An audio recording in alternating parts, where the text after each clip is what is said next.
H D. ದೇವೇಗೌಡರ ರಾಜಕೀಯ ಅಂತ್ಯವಾಯ್ತಾ? ಮೋದಿ ದಯೆ ದಾಕ್ಷಿಣ್ಯದ ಮೇಲೆ ಗೌಡ್ರ ರಾಜಕೀಯ ಭವಿಷ್ಯ ನಿಂತಿದೆಯಾ?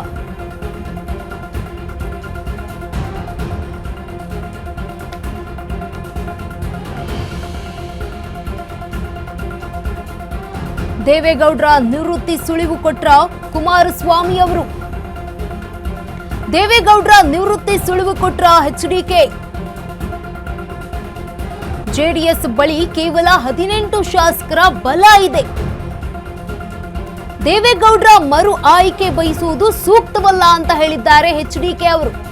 ರಾಜ್ಯಸಭೆ ಟಿಕೆಟ್ ಬಗ್ಗೆ ನಾನಾಗ್ಲಿ ದೇವೇಗೌಡರಾಗ್ಲಿ ಚರ್ಚಿಸಿಲ್ಲ. ಈ ಬಗ್ಗೆ ಮೈತ್ರಿ ಇದ್ರೂ ಕೂಡ ರಾಜ್ಯಸಭೆ ಟಿಕೆಟ್ ಬಯಸುವುದು ತಪ್ಪು ಅಂತ ಹೇಳಿದ್ದಾರೆ.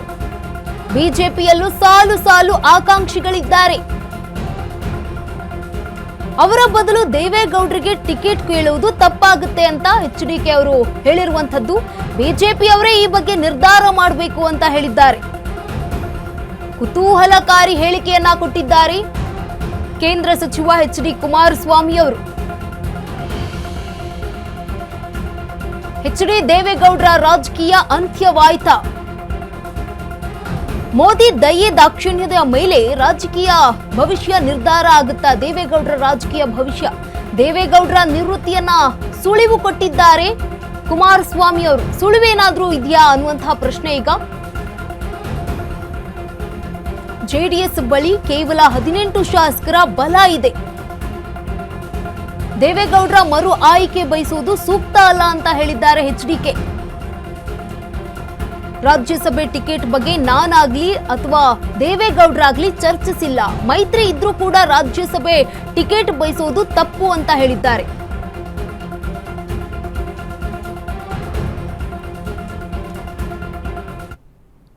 ದೇವೇಗೌಡರು ಮತ್ತೆ ಮರು ಆಯ್ಕೆ ಆಗ್ತಾರೆ ಅನ್ನೋ ಚರ್ಚೆ ಜೋರಾಗಿದೆ. ನಾವಂತೂ ಅದರ ಬಗ್ಗೆ ಚರ್ಚೆ ಮಾಡಿಲ್ಲ.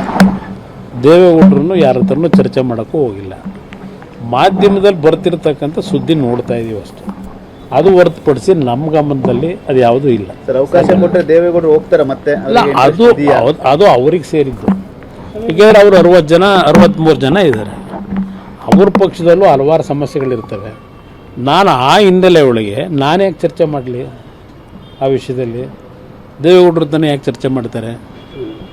ಅವರ ಅವಶ್ಯಕತೆ ಇದೆ ಅಂತಕ್ಕಂಥದ್ದು ದೇರಿನಲ್ಲಿ ತೀರ್ಮಾನ ಮಾಡ್ಕೊಂಡು ಅವ್ರು ಮಾಡ್ಕೊಂಡ್ರೆ ಅದು ಅಲ್ಲಿ ಸೇರಿರ್ತಕ್ಕಂಥದ್ದು. ನಾವು ಒತ್ತಾಯಕ್ಕೆ ಇನ್ನೊಬ್ಬರು ಆಗ್ತಕ್ಕಂಥದ್ದು ತಪ್ಪಿಸಿ ದೇವೇಗೌಡರು ಮಾಡಿ ಅಂತ ಹೇಳೋಕ್ಕಾಗತ್ತಾ? ಅದು ಅವ್ರ ಪಕ್ಷದಲ್ಲಿ ತೀರ್ಮಾನ ಮಾಡಿದ್ದಾರೆ. ರಾಜ್ಯಸಭೆ ಅವಧಿ ಮುಕ್ತಾಯವಾಗಿದೆ. ದೇವೇಗೌಡರು ಮತ್ತೆ ಮರು ಆಯ್ಕೆ ಆಗ್ತಾರೆ ಅನ್ನೋ ಚರ್ಚೆ ಜೋರಾಗಿದೆ. ನಾವಂತೂ ಅದರ ಬಗ್ಗೆ ಚರ್ಚೆ ಮಾಡಿಲ್ಲ. ದೇವೇಗೌಡರನ್ನು ಯಾರ ಹತ್ರ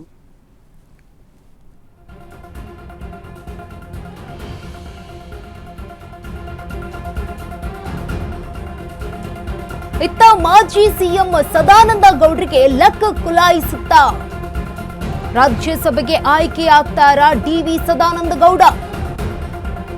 ಲೋಕಸಭಾ ಚುನಾವಣೆಯಲ್ಲಿ ಸದಾನಂದ ಗೌಡ್ರಿಗೆ ಟಿಕೆಟ್ ಸಿಕ್ಕಿರಲಿಲ್ಲ. ಸದಾನಂದ ಗೌಡ್ರ ಬೆನ್ನಿಗೆ ನಿಂತಿದ್ದು ಬಿ.ಎಸ್. ಯಡಿಯೂರಪ್ಪ ಅವರು. ಉಡುಪಿ ಚಿಕ್ಕಮಗಳೂರಿನಲ್ಲಿ ಶೋಭಾ ಕರಂದ್ಲಾಜೆಗೆ ವಿರೋಧ ವ್ಯಕ್ತವಾಗಿತ್ತು. ಲೋಕಸಭಾ ಚುನಾವಣೆಯ ಟೈಮ್ನಲ್ಲಿ ಶೋಭಾ ಬದಲು ಕೋಟಾ ಶ್ರೀನಿವಾಸ್ ಪೂಜಾರಿಗೆ ಟಿಕೆಟ್ ಅನ್ನ ನೀಡುತ್ತೆ ಬಿಜೆಪಿ ಹೈಕಮಾಂಡ್. ಶೋಭಾ ಕರಂದ್ಲಾಜೆಗೆ ಒಲೆದ ಬೆಂಗಳೂರು ಉತ್ತರ ಟಿಕೆಟ್.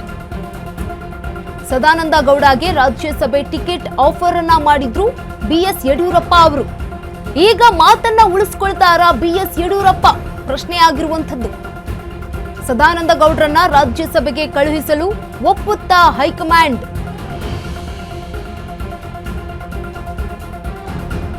ಮಾಜಿ ಸಿಎಂ ಸದಾನಂದ ಗೌಡ್ರಿಗೆ ಕುಲಾಯಿಸುತ್ತಾ ಲಕ್ ಅನ್ನುವಂತಹ ಪ್ರಶ್ನೆ. ರಾಜ್ಯಸಭೆಗೆ ಆಯ್ಕೆಯಾಗ್ತಾರಾ ಡಿ.ವಿ. ಸದಾನಂದ ಗೌಡ್ರು?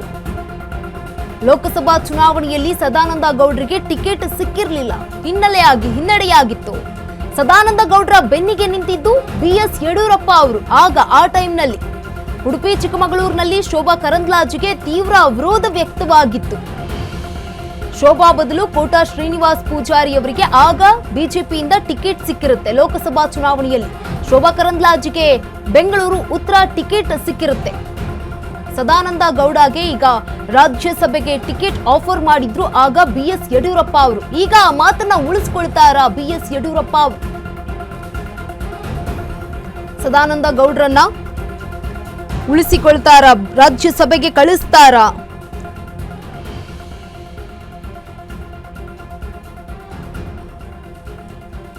ಮಾಜಿ ಸಿಎಂ ಸದಾನಂದ ಗೌಡಗೆ ಲಕ್ಕೇನಾದ್ರೂ ಕುಲಾಯಿಸುತ್ತಾ ಅನ್ನುವಂಥದ್ದು ಈಗ ರಾಜ್ಯಸಭೆಗೆ ಆಯ್ಕೆ ಆಗ್ತಾರ ಮಾಜಿ ಸಿಎಂ ಸದಾನಂದ ಗೌಡ್ರು. ಲೋಕಸಭಾ ಚುನಾವಣೆಯಲ್ಲಿ ಸದಾನಂದ ಗೌಡ್ರಿಗೆ ಟಿಕೆಟ್ ಸಿಕ್ಕಿರಲಿಲ್ಲ.